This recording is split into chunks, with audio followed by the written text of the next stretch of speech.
This video is all about listening. How listening can help us to improve our English as a beginner. अगर आप as a beginner हैं, English को शुरू कर रहे हैं, तो ये नहीं कि पहले इंग्लिश सीख लें और फिर लिसनिंग स्टार्ट करेंगे. लिसनिंग आपने वेरी फर्स्ट डे ही स्टार्ट कर देनी चाहिए, क्योंकि आपको याद होगा कि आप जिस लैंग्वेज को आज बोलते हैं उसे कभी भी आपने पढ़कर और लिखकर नहीं बोलना सीखा, उसको आपने सुनकर बोलना सीखा. तो इंग्लिश के मामले में भी, इंग्लिश के मैटर में भी आपको यही याद रखना है कि इंग्लिश की लिसनिंग भी उतनी ही इम्पॉर्टेंट है जितनी कि उस लैंग्वेज में, जिस लैंग्वेज में आप कंफर्टेबल फील करते हैं बोलने में. अब लिसनिंग क्या करना चाहिए एज ए बिगनर? आजकल हमारे पास इंटरनेट है, तो हम बहुत सारी चीज़ें सर्च करते हैं और बहुत तरह तरह के एक्सपेरिमेंट हम अपनी बिगनिंग स्टेज में हम शुरू कर देते हैं, अपने लैंग्वेज की जर्नी में शुरू कर देते हैं. मेरा एक अपना पर्सनल एक्सपीरियंस है, जिसके बाद मैंने बहुत सारा इम्प्रूवमेंट अपनी लैंग्वेज में देखा. वही ट्रिक मैं आज आपके साथ शेयर कर रही हूँ. अगर आप लिसनिंग को इफेक्टिव बनाना चाहते हैं तो इसे आप अपनी डे टू डे लाइफ में इसको ऐड ऑन करें, और ये जो ट्रिक है ये आपको बहुत ज़्यादा हेल्प करेगी. लिसनिंग के लिए हमें कुछ इंग्लिश सॉन्ग्स, इंग्लिश मूवीज़, ये सब अभी नहीं देखना चाहिए. कब? जब हम अपनी इंग्लिश की लैंग्वेज की इनिशियल स्टेज में हैं. और लिसनिंग के लिए उससे पहले मैं आपको ट्रिक बताऊं, उससे पहले मैं आपसे ज़रूर कहना चाहूँगी कि आप अपनी फर्स्ट टंग पे ज़रूर काम करें. क्या आप अपनी फर्स्ट टंग को भी इतनी ईजिली अच्छे से समझ पाते हैं?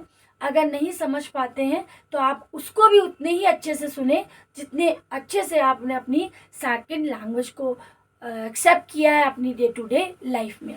आपने करना क्या है, आपको पता है कि आजकल की जो गार्डन की स्कूलिंग है, गार्डन मतलब कि बच्चों की स्कूलिंग, आज से 10 साल पहले इतनी एडवांस नहीं थी, या और भी कुछ साल पहले इतनी एडवांस नहीं थी. लेकिन आज आप 5 से 6 साल तक के बच्चों से मिलेंगे ना, तो they are very good at speaking. How? Because they work on their listening. उनके ऊपर वर्क किया जाता है उनके पेरेंट्स के द्वारा या स्कूल्स में. तो वो कहाँ से होता है? वो होता है पोम्स के थ्रू, पोएम्स के थ्रू या रैम्स के थ्रू. कभी भी बच्चों की कुछ रैम्स आप लोग सुनिएगा तो उससे सबसे ज़्यादा हेल्प आपको लिसनिंग में तो होगी. लेकिन आपको यकीन नहीं है, अगर आप इस तरह से प्रैक्टिस रेगुलर करेंगे तो आप देखेंगे कि आपकी वोकैबुलरी भी बहुत अच्छे लेवल पे बिल्ड हो जाएगी. और जब हम किसी रिदमेटिक वर्ड को बोलते हैं तो उस वर्ड को बोलने में हम ज़्यादा ईज फील करते हैं रादर देन एनी वर्ड. तो रिदम जब किसी चीज़ का होता है, आज भी अगर आप किसी के साथ अंताक्षरी खेलने बैठे ना, तो आप इतने सॉन्ग्स गा देंगे जिसका आपको आप इमेजिन नहीं कर सकते, क्योंकि लिसनिंग हमारी मेमोरी में बहुत अच्छे से फीड हो जाती है. तो हम लोगों को ये जब हम लोग अंताक्षरी वगैरह का पार्ट बनते हैं तो हम लोग देखते हैं कि हम इतने सारे गाने सोच सोच कर बोलते रहते हैं, क्योंकि ये सब हमारी मेमोरी में फिट होते हैं. इसीलिए अगर आप बच्चों की पोएम से इनको सुनना शुरू करेंगे, और आजकल तो इतने सारी एडवांस पोएम्स आ चुकी हैं, इतनी फुल ऑफ वोकैबुलरी पोएम्स आ गई हैं. क्योंकि आप कभी किंडरगार्टन स्कूल्स के सिलेबस को या कॉन्सेप्ट को देखें तो वहाँ पर को फर्स्ट थेरेपी जो की जाती है बच्चों के साथ, फर्स्ट टीचिंग की जाती है, उनकी स्पीच पे काम किया जाता है. और स्पीच में काम करने के लिए हमेशा उनको वर्ड्स सिखाए जाते हैं. तो बैठ कर तो वर्ड्स नहीं सिखा सकते कि इसको ये बोलेंगे, इसको ये बोलेंगे, उसको ये बोलेंगे. तो एक रैम के थ्रू, एक पोएम के थ्रू ये सारी चीज़ें सिखाई जाती है, और धीरे धीरे बच्चा उन सारे वर्ड्स को अपने डे टू डे लाइफ में यूज़ करने लगता है. बहुत इजी और बहुत ही इफ़ेक्टिव ट्रिक है. होप आप लोग इसको यूज़ करेंगे.